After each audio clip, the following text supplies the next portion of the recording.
नमस्कार, आप देख रहे हैं सुबह बोलेगा। मैं हूं आपके साथ शैलेंद्र चौहान और आज सुबह बोलेगा में बात करेंगे ऑनलाइन चाइल्ड पोर्नोग्राफी पर लगाम कब।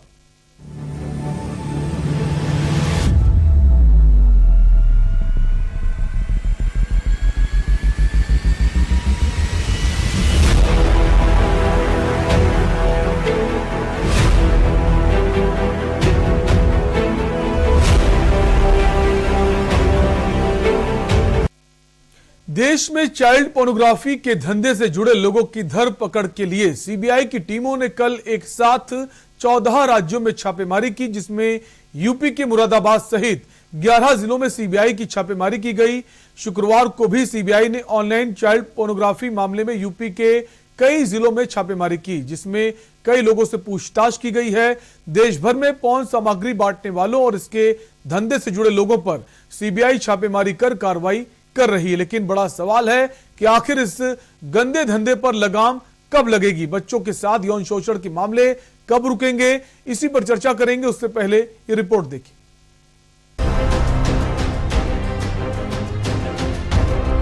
चाइल्ड पोर्नोग्राफी केस में सीबीआई ने मंगलवार को देश के 14 राज्यों में 77 ठिकानों पर छापेमारी की थी।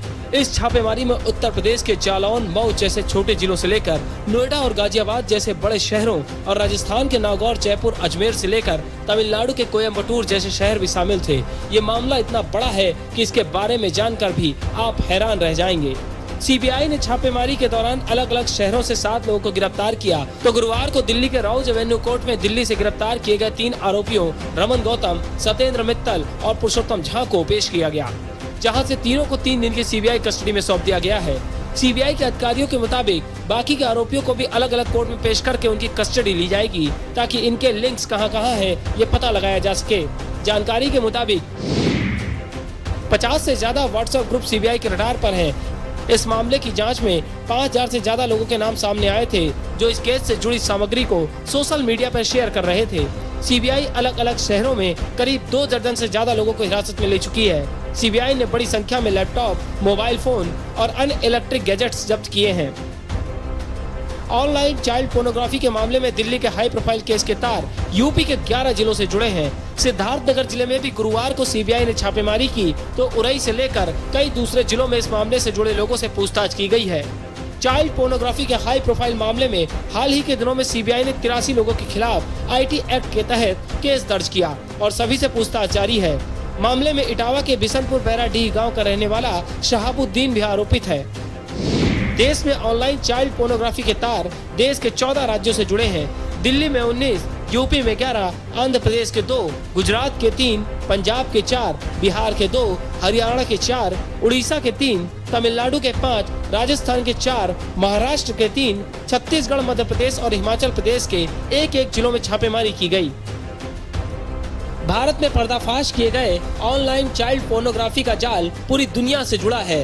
इंटरपोल के आंकड़े के अनुसार भारत में 2017 और 20 के बीच 3 साल में ऑनलाइन बाल यौन शोषण के 24 लाख से अधिक मामले सामने आए हैं, जिनमें से 80% पीड़ित 14 साल से कम उनकी लड़कियां हैं। सूत्र के अनुसार इस घिनौने काम में शामिल ग्रुप्स में पाकिस्तान से 36, कनाडा से 35, यूएस से 35, बांग्लादेश से 31, श्रीलंका से 30, नाइजीरिया से 28, अजरबैजान से 27, यमन से 24, मलेशिया से 22 सदस्य शामिल हैं। सीबीआई अब इन सभी देशों के संबंधित कानूनी एजेंसियों के साथ समन्वय स्थापित करेगी, ताकि विदेशों से भी आरोपियों को गिरफ्तार किया जा सके। सीबीआई का अभियान 50 ऑनलाइन सोशल मीडिया समूह पर केंद्रित है, लेकिन बड़ा सवाल है कि आखिर ऑनलाइन चाइल्ड पोर्नोग्राफी पर लगाम कब लगेगी, बच्चों के साथ हो रहे घिनौने काम का सिलसिला कब रुकेगा। स्पेशल डेस्क, के न्यूज इंडिया।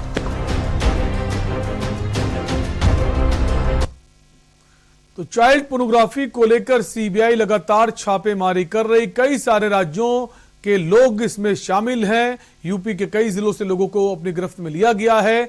जो सबूत हैं, लैपटॉप, गैजेट्स भी बरामद किए गए, लेकिन इसके तार कहां जुड़े हैं और किस तरह से ये जो व्यापार है, एक बड़ा व्यापार, इसे काला व्यापार कहें, गंदा व्यापार कहें, लगातार फल फूल रहा है और इसकी संख्या, इसके तार लगातार बढ़ते जा रहे हैं। इसी पर चर्चा करेंगे। हमारे साथ फिलहाल प्रिंस लेनिन जुड़ गए, अधिवक्ता हैं। प्रिंस जी, आपका बहुत बहुत स्वागत है।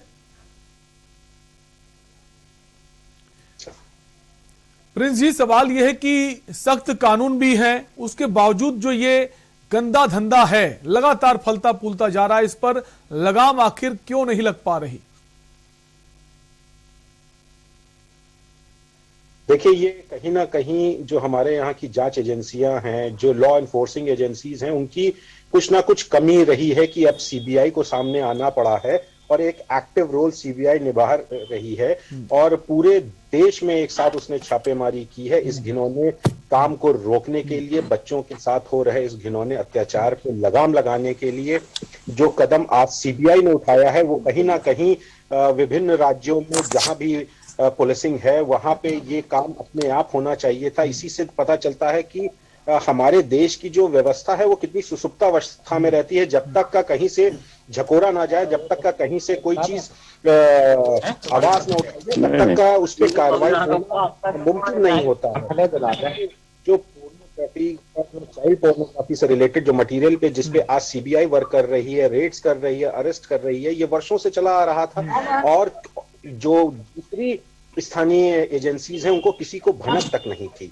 तो ये मामला बहुत ही गंभीर है, इसके रूट तक जाना चाहिए और इस लिप्त जो भी कंटेंट शेयर, ये उन दोषियों तक भी सीबीआई के हाथ पहुंचने चाहिए जिन्होंने इन कृत्यों उनसे ये ऐसे काम को करवाते हैं, उनके ऊपर अत्याचार करके करते हो, उनकी बाल्यावस्था का फायदा उठा के करते हो, ऐसे लोगों को भी सीबीआई को घेरना होगा और उनको ढूंढ निकालना होगा और उनको भेजा वो जिससे कि आगे यहाँ के कंटेंट्स पे लगाम लगाई।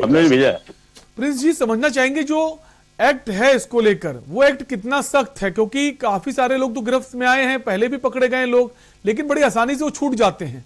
अगर छूट जाते हैं तो फिर से उसी काम में जुड़ जाते हैं, जैसा कि जानकारी में मिलती है।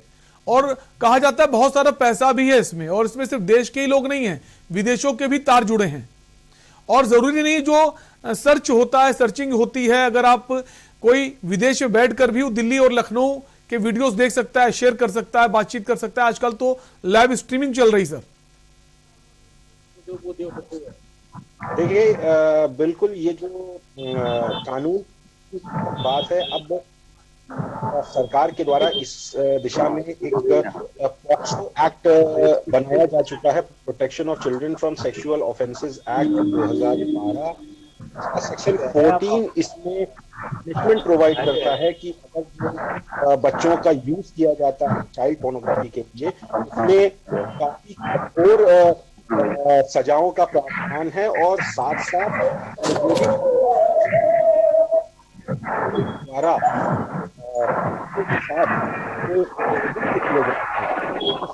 के तहत जिसमें सेक्सुअल ऑफेंसेस आते हैं, तो उन अपराधों को भी ध्यान में देते हुए उनको 10 साल से उम्र कैद तक की सजा का प्रावधान किया गया है। लेकिन कहीं ना कहीं जो आप कहें कि जो स्थानीय एजेंसीज के द्वारा जो ये एक जो मोड रहता है स्लीपिंग मोड की, उनको पता नहीं होता कि कब कहाँ पे क्या हो रहा है, कोई प्रॉपर मॉनिटरिंग की व्यवस्था नहीं है। सोशल मीडिया का एक प्लेटफॉर्म है, अगर किसी बड़े व्यक्ति के खिलाफ तो पूरा रूट कॉज तक खोद डाला जाता है, लेकिन अगर घटना ऐसी हो रही होती है और उसको अपलोड किया जा रहा होता तो फिर उतनी होती है वो अपेक्षित नहीं रह जाती है, जब तक कि कहीं ना कहीं सुप्रीम कोर्ट या हाई कोर्ट से कोई डायरेक्शन आए और कुछ निर्देश दिए जाएं या लोगों का प्रोटेस्ट आए। तो क्यों नहीं ये हर आज जिले में साइबर क्राइम सेल्स हैं, वो ऐसे कंटेंट्स की मॉनिटरिंग क्यों नहीं करते हैं कि किन पोर्नोग्राफिक साइट्स पे कहाँ पे चाइल्ड कंटेंट अपलोड हो रहा है, उनके लिंक्स को करें, ऐसे लोगों को चिन्हित करने की कोशिश करें, उन व्हाट्सएप्स के जो ग्रुप्स हैं उनका क्या कहते हैं संज्ञान ले। लेकिन लगता है प्रिंस जी, जो ये सब रैकेट चलाते हैं वो ज्यादा ही शातिर हैं, वो डार्क वेब का इस्तेमाल करते हैं। हमारे जो पुलिस की साइबर सेल है वो क्या इतनी ज्यादा हाईटेक नहीं है, टेक्निकली इतनी स्ट्रांग नहीं है? इसकी भी ये भी एक बड़ा सवाल है, क्योंकि वो डार्क वेब में जो चीजें होती हैं, अगर आप उसको हैक करते हैं, पता लगाते हैं, वो सारी चीजें डिलीट कर देते हैं, दूसरी साइड फिर से शुरू हो जाती है, जैसी जानकारी हमारे पास आ रही है। नहीं, ऐसा नहीं है। देखिए, कहीं ना कहीं ये जो स्लीपिंग सेल हैं जो अपने यहाँ, जो जिस तरह से उनको, आप देखिए साइबर में तमाम तरह के फ्रॉड होते ही रहते हैं। आप देखिए साइबर लॉज हैं, साइबर सेल्स हैं, कितनी साइबर सेल्स अपने आप उन साइट्स को ढूंढती हैं जहां पे लोगों को गुमराह करने के लिए आइडेंटिकल गवर्नमेंट की साइट से रिलेटेड विज्ञापन, एड्स, या क्या कहते हैं जॉब्स के वो निकाले जाते हैं विज्ञापन। तो कहीं ना कहीं लोगों को आप पहले से बचा सकते हैं अगर आप खुद एक्टिव रहें, आप खुद अपनी तरफ से ऐसी चीजों को ढूंढते रहेंगे, तो शायद इन अपराधों पर और इन अपराधियों तक पहुंचने में आपको ज्यादा क्या कहते हैं कि सफलता मिलेगी, ना कि जब कहीं कोई अपराध हो और उसकी आवाज उठे और दिशा निर्देश आए तब आप खंगालना चालू करें। बिल्कुल, अगर तो कोशिश करें तो आपको कामयाबी मिल सकती है। कोशिश कितनी की जाती है, ये सवाल है। हमारे साथ अलग अलग जिलों से संवाददाता भी जुड़ गए, जहां से कुछ लोग पकड़े गए, सीबीआई ने गिरफ्तारी की है। हमारे साथ माजिद अरमान है, संवाददाता है जालौन से। माजिद, जालौन से कुछ लोगों को सीबीआई ने हिरासत में लिया है, आपसे जानना चाहेंगे क्या है पूरा मामला, कौन है ये लोग, क्या उनका बैकग्राउंड है? देखिए, बता दें कि ये पोर्नोग्राफी के मामला जो आज का ताजा नहीं है, ये पिछले कई वर्षों से लगातार जालौन के कहीं ना कहीं कोने में ये चलता चला आ रहा है। तो जैसे कि अभी सीबीआई की जो जांच टीम आई थी जिन्होंने जांच की है, कुछ लोगों को गिरफ्तार किया, पूछताछ भी की है, लेकिन हम बता दें कि पिछले वर्ष भी एक रिटायर कानून गो था जो भी पोर्नोग्राफी के मामले में, यौन शोषण के मामले में उसको गिरफ्तार किया गया था। और आज फिर उसी क्षेत्र में पहुंच में फिर एक गांव में एक लड़के को, नाबालिग लड़के तो पकड़ा जाता है, तो उससे पूछताछ करी जाती है। सीबीआई ने पिछले 4 घंटे से लगातार जो उसमें जांच की है, पूछताछ की है। हालांकि उन्होंने बताने से साफ तौर से मना किया है कि वो क्यों आए थे, कैसे आए थे, लेकिन फौरी तौर से हम लोगों ने जब पुलिस अधीक्षक से बातचीत की तो उन्होंने बताया कि ये पोर्नोग्राफी का मामला है, एक मामला दर्ज हुआ है दिल्ली में, जिसको लेके सीबीआई यहाँ पर आई है और जांच कर रही है। डेटे उन्होंने यहाँ पे इकट्ठे किए हैं, 2-3 लोगों से पूछताछ भी की है, एक लड़के को ले आकर उन्होंने उससे मामले की जानकारी भी ली है। लेकिन सबसे बड़ी बात यह है कि जिस तरीके से इन पोर्नोग्राफी के मामले में जो रोक लगा दी गई थी, जो यूट्यूब और फेसबुक वगैरह पे जो रोक लग गई थी, उसके बाद भी इन्होंने एक जानकारी निकली है कि व्हाट्सएप पे इन्होंने ग्रुप बना के एक उसको मामला शुरू किया है। और सबसे बड़ी बात यह कि इसमें जो छोटे कम उम्र के लोग हैं, ये सबसे ज्यादा इसके शिकार हो रहे हैं और लगातार इस पे जो है सीबीआई की नजर बनी हुई है। हालांकि सीबीआई ने इस पे ज्यादा बताने से मना किया है और कैमरे के सामने बोलने से भी मना किया है, लेकिन जो पिछले कई दिनों से लगातार जो इस तरीके से मामले आ रहे थे, कहीं ना कहीं इस पे बड़े लोग जो है और टीम जो बड़ी है वो इस पे नजर बनाए हुए है। वो लोगों को जो है अलग अलग तरीके से लालच दे के पैसों की, कि इस तरीके से आप इस साइड पे काम करेंगे तो इस पे आपको पैसा मिलेगा। तो इस पे छोटे छोटे लड़के जो है मोबाइल अपना इस्तेमाल कर रहे हैं, साइटें बना रहे हैं, पैसे कमाने के चक्कर में इस पे रात दिन लगे हुए हैं। तो ऐसे मामले जो लगातार जालौन में जिस तरीके से निकले हैं, तो कहीं ना कहीं इसमें कुछ लोगों की और जांच करना चाहिए कि इनको कौन जो है बताने वाले लोग हैं, किस तरीके से लोग इनको जो है बहका रहे हैं, पैसों की लालच दे रहे हैं, छोटे छोटे बच्चों का यौन शोषण के मामले में इनको डाल रहे हैं। हालांकि कानून सख्त बना दिए गए हैं, अब जांच शुरू भी हो गई है इस मामले में, लेकिन अभी तक जो है उन लोगों को नहीं पकड़ा गया है जिले में, जो लोग इस तरीके के लोगों को बहकाने की कोशिश करते हैं, जो बताते हैं छोटे छोटे लड़कों को साइट के बारे में बताते हैं कि किस तरीके से साइट इसमें चलाई जाएगी, कैसे पैसा कमाया जाएगा। तो जो छोटे बच्चे जो है, नाबालिग है, अभी उनको इतना ज्यादा ज्ञान नहीं रहता है। माजिद, जो बच्चा जैसे बताया माजिद आपने, जो बच्चा हिरासत में लिया गया है उसकी उम्र क्या है और उसके परिवार वाले जो हैं उनका बैकग्राउंड क्या है, उनसे अगर आपकी बातचीत कुछ हुई है, उनका क्या कहना है? की गई थी, वो 16 वर्ष का है और उसका अगर बैकग्राउंड की बात की जाए तो गांव के ग्रामीण हैं जो बेरोजगार हैं। और दूसरी चीज ये कि उनके परिवार वालों को इन सब चीजों पे ज्यादा जानकारी नहीं है, लेकिन बच्चों को कहीं कुछ लोग आपस में जो बच्चे एक दूसरे को बता के जो इस तरीके के धंधे में लिप्त करने की कोशिश जो कर रहे हैं, वो लोग जो है उनको गिरफ्तारी करना चाहिए। लेकिन जो उनके माँ बाप, उनसे हमने मालूम किया तो वो इस मामले से बिल्कुल अनभिज्ञ है। उनको पता ही नहीं कि हमारा बच्चा क्या करता है, रात रात भर जागता है, और वो समझ रहा है कि बच्चा पढ़ाई कर रहा है, लेकिन उनको ये पता ही नहीं चल पा रहा है कि इसमें माँ बाप की भी निगरानी बहुत जरूरी है कि बच्चा पढ़ाई कर रहा है कि कुछ और कार्य कर माजिद, रहा है। जैसा आपने बताया कि बच्चे के जो माँ बाप हैं, वो जो पिताजी बेरोजगार हैं, उसके बावजूद वो फोन लैपटॉप का इस्तेमाल तो करता होगा। 16 साल की उम्र है बच्चे की, फोन और लैपटॉप उसके पास कहां से आया, ये जो उनके पेरेंट्स हैं समझने की कोशिश नहीं करी उन्होंने, या फिर उन्होंने खुद प्रोवाइड कराया? तो ये जो उनको मोबाइल और जो डाटा वगैरह मिला है, तो वो अपने दोस्तों को शेयर करके अपने घर में बताया कि इस तरीके से हमने अपने दोस्तों से शेयर किया है। लेकिन वो दोस्त कौन है, उन दोस्तों के ऊपर कौन है जो इनको इस तरीके डाटा और मोबाइल और लैपटॉप जो दे रहे हैं, उनको बता रहे हैं। हालांकि ग्रामीण जो लोग हैं, जिस अभी जो मामला ताजा आया है, उसमें उनको पता ही नहीं कि वो लोग कौन थे, इनको क्यों मोबाइल दिया, कैसे दिया, ये अभी निकल के सामने नहीं आया है। हालांकि जो सीबीआई टीम आई थी, उन्होंने भी साफ तौर से मना किया है कि ये हमने जो डाटा प्राप्त किया है बच्चे से लिया, लेकिन पूछताछ जो की है उसमें जानकारी लेके उन्होंने ये नहीं बताया कि ये तार कहां तक जुड़े हैं, कौन कौन इसमें जिले के लोग शामिल हैं। तो माजिद, फिलहाल जो बच्चे को सीबीआई हिरासत में लेकर चली गई यहां से? जी, अभी हिरासत में नहीं, हालांकि उसे पूछताछ करके उसको वहीं छोड़ दिया है। अच्छा। लेकिन अभी जो और लोग जो यहाँ पे पूछताछ है, जिनसे अभी भी जारी है पूछताछ। तो अभी भी कुछ लोग रडार पर वहां पर हैं। बहुत बहुत शुक्रिया माजिद, आप हमारे साथ बने रहिए, बाकी लोग भी हमारे साथ बने रहिए। एक ब्रेक के लिए रुकेंगे और ब्रेक के बाद भी हम इसी पर चर्चा करते रहेंगे कि जिस तरह से जो ऑनलाइन चाइल्ड पोर्नोग्राफी है उसका ग्राफ दिन पर दिन बढ़ता जा रहा है, इसी पर हम बात करेंगे। ब्रेक का वक्त है, फौरन लौटेंगे।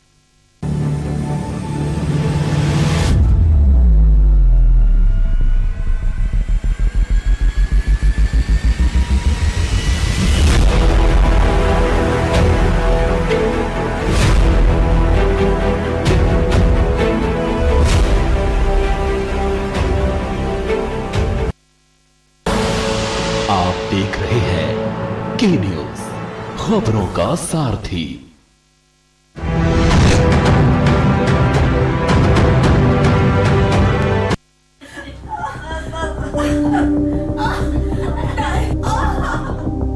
नमस्कार, खुशियों की सवारी। हेलो, आपके लिए एक पिकअप है।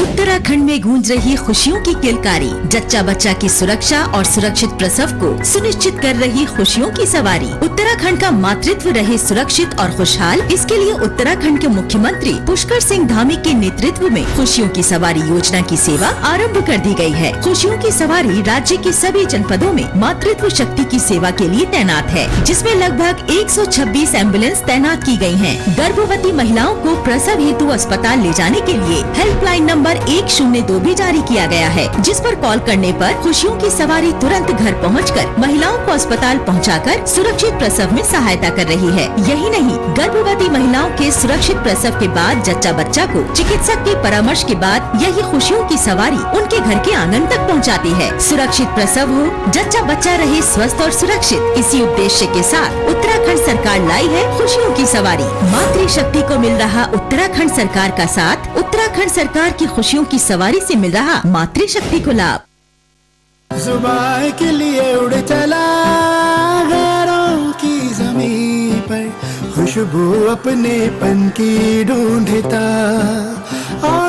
दूर कितना भी जाओ, इस जुबान से दूर ना जा पाओगे। जुमर, बोलो जुबान केसरी। आप देख रहे हैं के न्यूज, खबरों का सारथी।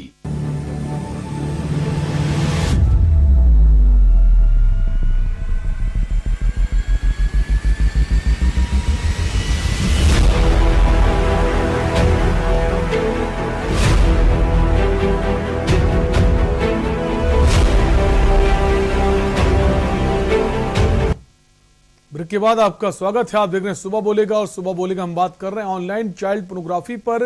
लगातार जो सीबीआई है कई राज्यों में छापेमारी कर रही, कई लोगों को हिरासत में लिया गया है और इसका ग्राफ जो है बढ़ता जा रहा है। इसी पर हम बात कर हमारे साथ कई संवाददाता अलग अलग जिलों से जुड़े हुए हैं। हमारे साथ प्रिंस लेनिन है, अधिवक्ता हैं। वापस प्रिंस जी के पास आएंगे, लेकिन उससे पहले कॉलर हमारे साथ जुड़े हुए हैं चंद्र प्रकाश कुरुक्षेत्र से। चंद्र प्रकाश जी, अपनी राय दीजिए। चंद्र प्रकाश जी, क्या आपको हमारी आवाज आ रही है?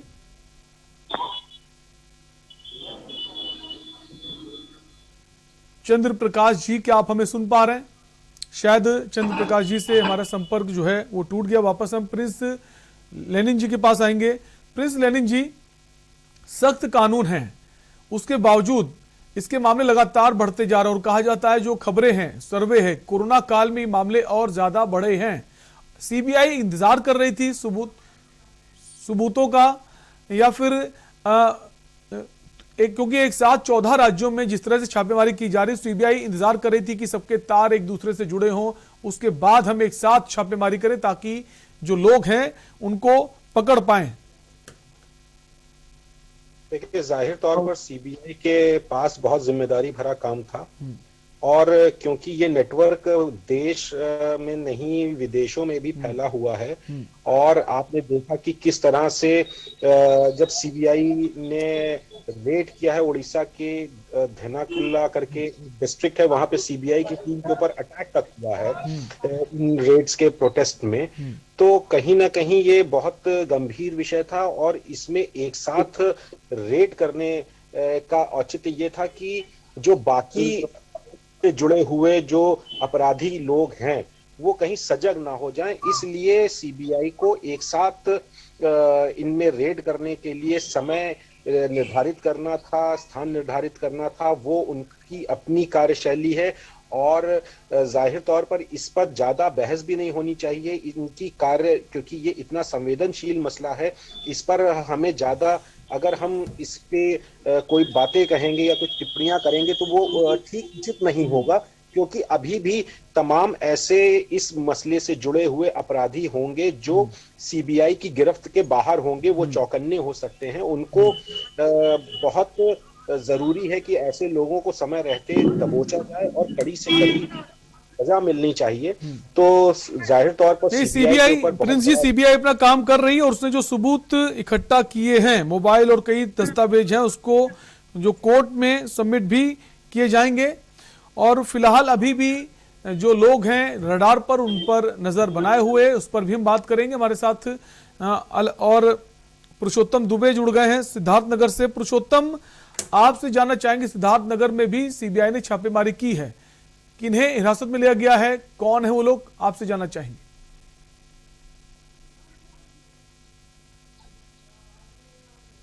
पुरुषोत्तम, क्या आपको हमारी आवाज आ रही है? हम चाहेंगे आप अपने फोन को अनम्यूट कर दें ताकि आपकी आवाज हम तक पहुंच पाए।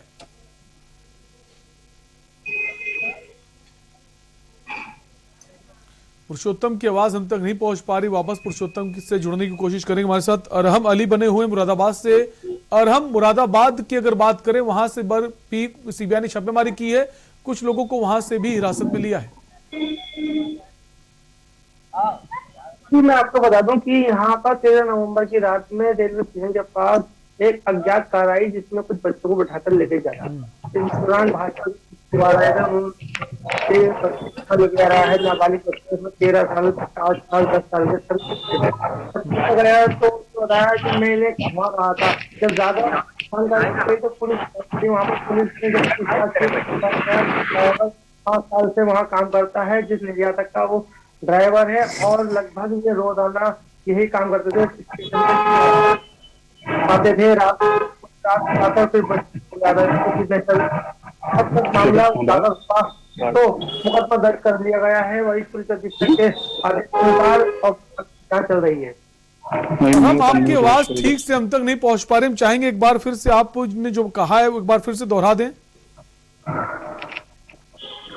जी, मैं आपको बता दूं कि 13 नवंबर की रात में यहाँ रेलवे स्टेशन पर कुछ बच्चे यहाँ रहते हैं जो यहाँ पर मांग कर और अपना गुजारा करते हैं। इस दौरान भाजपा कार्यक्रम कुछ भाजपा के लोग आ रहे थे, उसमें भाजपा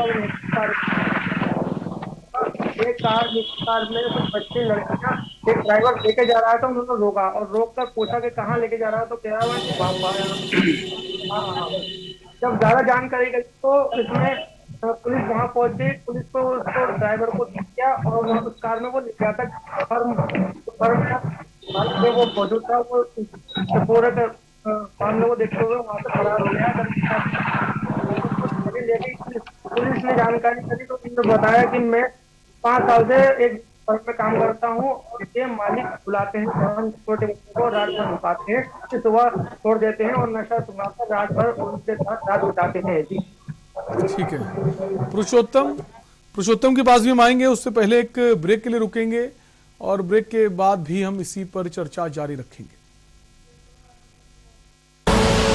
आप देख रहे हैं के न्यूज, खबरों का सारथी। भैया भैया, हाँ यूं बताओ जरा, चैन की बंसी बजाना तो सुने रहे, हाँ चैन का रेडियो बजा रहे हो। कहा है भैया, जब मन बहुत खुश होता है तो संगीत अपने आप फूटने लगता है। और फूटे भी कहा है ना भाई, कोई है जो हम किसानों के लिए अच्छा सोच रहा है। कहा है भैया कि पहले किसान करता था हाय हाय, और अब खेती किसानी की हर समस्या को बाय बाय। अंग्रेजी और क्या। अरे भाई, ये सरकार हवाई बातें नहीं करती, जो कहती है वो करती है, और जो नहीं कहती वो तो डेफिनेटली करती है। आप भी सुनिए। किसानों के 36,000 करोड़ रुपए का ऋण माफ, गन्ना किसानों को 1.45 लाख करोड़ रुपए से अधिक गन्ना मूल्य का भुगतान, एमएसपी में दोगुना तक वृद्धि, 435 लाख मीट्रिक टन खाद्यान्न की सरकारी खरीद में किसानों को 79,000 करोड़ रुपए का भुगतान, प्रधानमंत्री किसान सम्मान निधि योजना में 37,521 करोड़ रुपए हस्तांतरित, 2,376 करोड़ रुपए की क्षतिपूर्ति, 4,72,000 करोड़ रुपए फसली ऋण का भुगतान, 2,151 करोड़ रुपए अनुदान राशि किसानों को मिली। याद रखना भाइयों, जो है गुमराह करते वो नहीं है किसानों के यार। जिसने दिखाई विकास की राह, वही है अपनी सरकार, योगी सरकार, किसानों की सरकार। सोच ईमानदार, काम दमदार।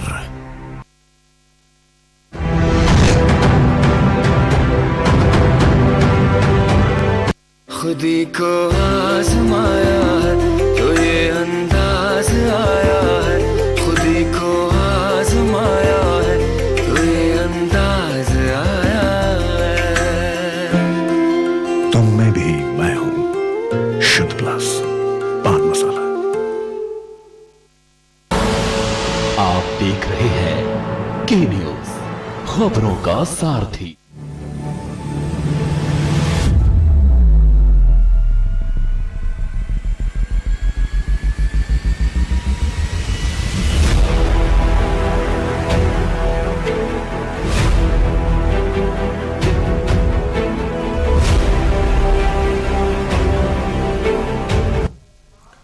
ब्रेक के बाद आपका स्वागत है। आप देख रहे हैं सुबह बोलेगा और हम बात कर रहे हैं ऑनलाइन चाइल्ड पोर्नोग्राफी की, जिसको लेकर सीबीआई ने सख्ती दिखाई है। सीबीआई ने 14 राज्यों के 77 शहरों में छापेमारी की है और जो सबूत है उनको भी इकट्ठा कर लिया और अभी भी कई लोग उसके रडार पर हैं।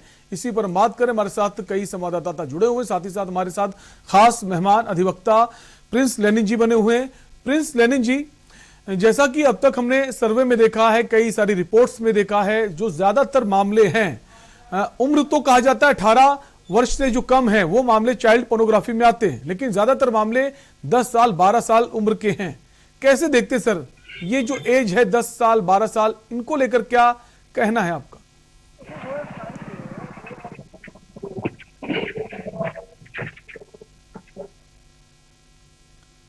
प्रिंस जी, क्या आपको हमारी आवाज आ रही है?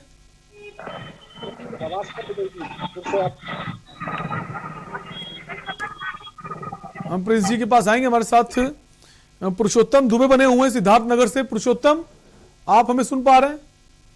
जी, आवाज आ रही है आपकी। पुरुषोत्तम, अगर सिद्धार्थ नगर की बात करें तो वहां पर भी सीबीआई ने छापेमारी की है, किन्हें हिरासत में लिया गया है, कौन है, क्या है उनका बैकग्राउंड, आपसे जानना चाहेंगे। जी, सिद्धार्थनगर जिले में इटवा तहसील थाना क्षेत्र के बिशुनपुर बैराडी गांव में मंगलवार की रात सीबीआई की 3 सदस्यीय टीम ने छापेमारी की। और जहां जिसके घर छापेमारी की गई है वो शहाबुद्दीन पुत्र नजर अली हैं। बताया जाता है कि पिछले 6 महीने पूर्व ये अपने पिताजी के साथ महाराष्ट्र गए थे। उसके बाद परिजनों की माने तो उसके बाद इन्होंने कोई यात्रा नहीं की। हालांकि सीबीआई टीम को उनके घर से कैमरा, कैसेट और मोबाइल फोन बरामद किया गया है। पुरुषोत्तम जो है वो परिवार, वो कौन है, क्या उनका बैकग्राउंड है?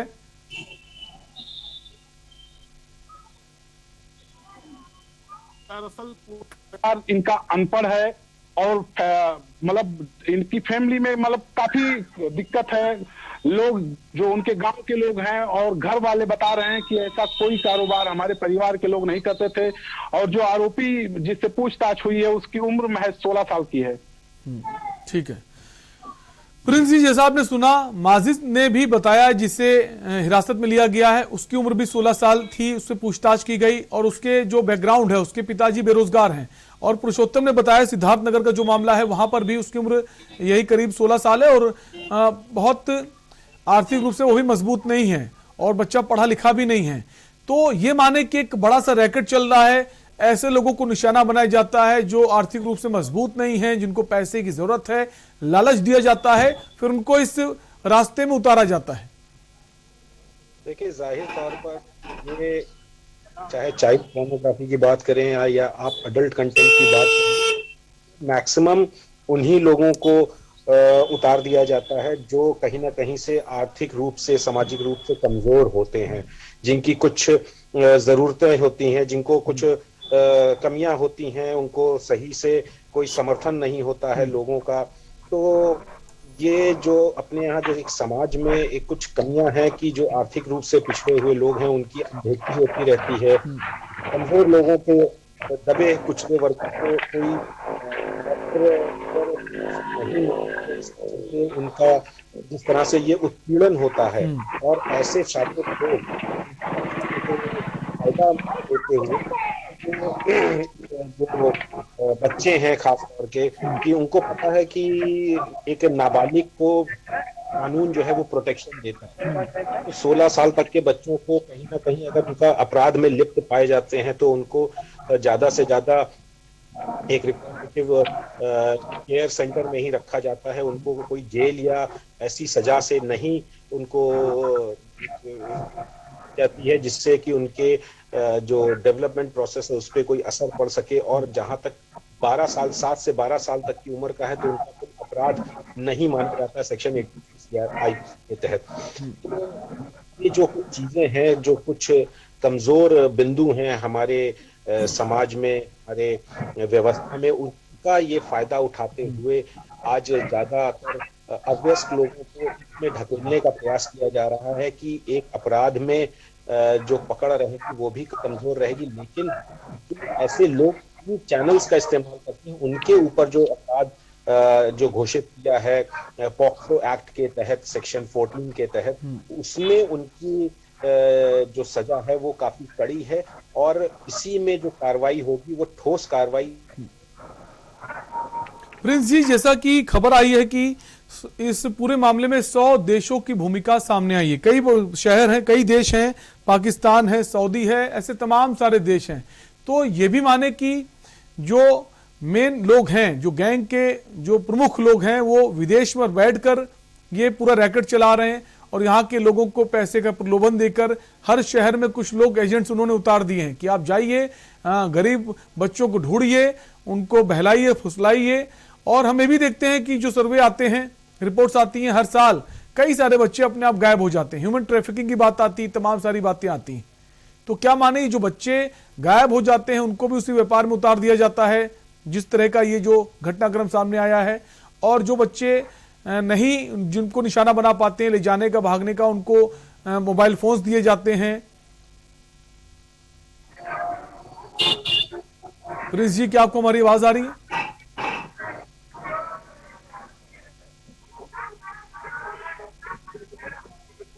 हम प्रिंस जी के पास वापस आएंगे। हमारे साथ अरहम बने हुए हैं मुरादाबाद से। अरहम, ब्रेक से पहले आप मुरादाबाद के बारे में बता रहे थे जहां पर भी सीबीआई ने छापेमारी की है। हम चाहेंगे एक बार फिर से आप अपनी बात को दोहराएं क्योंकि उस वक्त आपकी आवाज हम तक ठीक से नहीं पहुंच पा रही थी।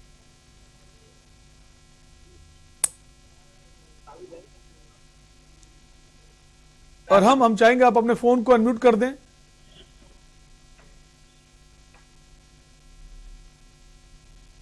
जी मैं आपको बता दूं। जी आपकी आवाज आ रही है। जी मैं आपको बता दूं कि 13 नवंबर की रात में रेलवे स्टेशन के पर जो बच्चे रहते हैं गरीब किस्म के, वो बच्चे वहां थे। इस दौरान एक गाड़ी आती है निजी कार, उसमें वो बच्चों को बिठाकर कार चालक लेके जा रहा था।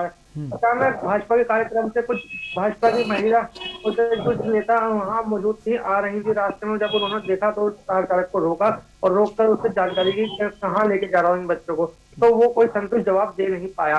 इस दौरान उन्होंने भाजपा कार्यकर्ताओं ने वहाँ बुलाई और पुलिस बुला के उनके हवाले कर दिया। पूछताछ में पता चला कि एक निर्यातक जो मुरादाबाद शहर का माना जाना एक हस्ती है, जो एक्सपोर्ट से जुड़ा हुआ है निर्यातक, जिसका नाम अकबर शमशी है, उसके लिए वो कार चालक काम करता है।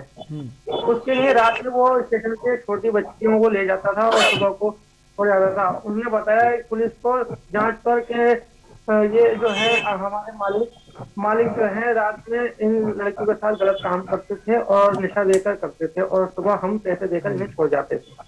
ठीक है, तो प्रिंस जी आपने सुना अरहम की जो बात थी कि स्टेशन पे जो गरीब बच्चे हैं जो फुटपाथ पर बैठे रहते हैं उनको निशाना बनाया जाता है। ये बाल संरक्षण आयोग, बाल सुधार आयोग, जो भी जितने आयोग हैं सरकारें चला रही, प्राइवेट के तौर पर कई सारी फाउंडेशन चल रही हैं, एनजीओ चल रही हैं, उसके बावजूद अगर इस तरह की घटनाएं सामने आती हैं तो बिल्कुल शर्मसार करती हैं। आखिर ये सब कर क्या रहे हैं? जो एलआईयू है, जो खुफिया तंत्र है पुलिस का, वो भी फेल हो चुका है, किसी को कोई मतलब नहीं है। प्रिंस जी आपसे सवाल है। जाहिर है तो ये बहुत गंभीर विषय है जी। से सार्वजनिक स्थानों से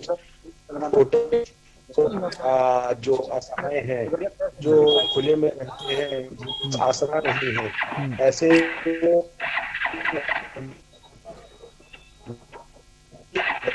करने के लिए उनको ले जाते हैं और छोड़ जाते हैं और हमारी जो पुलिस और व्यवस्था है वो सोचती है। समाज के जागरूक लोग ऐसे को चिन्हित करके कहीं न कहीं कार्रवाई होती है। तो पुलिस पेट्रोलिंग और उसमें जो बूथ्स की जो बात होती है कि बूथ स्तर पे पुलिस हो रही है और कदम कदम पे आपको पुलिस ऐसी पुलिस की ये कहीं ना कहीं नाकामी है या किताबी बातें हैं कि आप देखिए कि एक तरफ पुलिस की से इस तरह से बराबर बहुत ही गंभीर और घिनौनी श्रेणी के हैं कि असहाय बच्चों को लेकर के जाते हैं लोग और रात भर उनका साथ लैंगिक अपराध किए जाते हैं और फिर उनको पुनः उस जगह छोड़ दिया जाता है और उनकी कार्रवाई करने वाला नहीं है। तो साफ तौर पर ये जो हमारे यहाँ की जो एजेंसीज हैं उनमें कहीं ना कहीं कमी ही है। हर काम की सीबीआई नहीं आ सकती है, हर काम के लिए हम सीबीआई को नहीं बुला सकते। बिल्कुल नाकामी जो खुफिया तंत्र है उसकी भी नाकामी। अगर आपको कोई विभाग दिया गया है, आपको कोई जिम्मेदारी सौंपी गई तो आपकी जिम्मेदारी बनती, ड्यूटी बनती, कम से कम उसको देखें कि आपके आसपास क्या हो रहा है, कौन संदिग्ध लोग हैं, उनको वॉच करना आपकी ड्यूटी, लेकिन ऐसा नहीं होता है। फिलहाल आप सभी संवाददाताओं का बहुत बहुत शुक्रिया। प्रिंस जी आपका भी शुक्रिया इस चर्चा में जुड़ने के लिए। तो सुबह बोले हम बात कर रहे थे चाइल्ड पोर्नोग्राफी को लेकर, जिसका ग्राफ दिनों दिन बढ़ता जा रहा है, जिसको लेकर सीबीआई ने काफी सख्ती दिखाई है, कई सारे राज्यों में छापेमारी की है, सबूत भी इकट्ठा किया। अब उसको कोर्ट पे पेश किया जाएगा, देखने वाली बात होगी कौन कौन इसमें आरोपी पाए जाते हैं। फिलहाल के लिए सुबह बोलेगा इतना ही।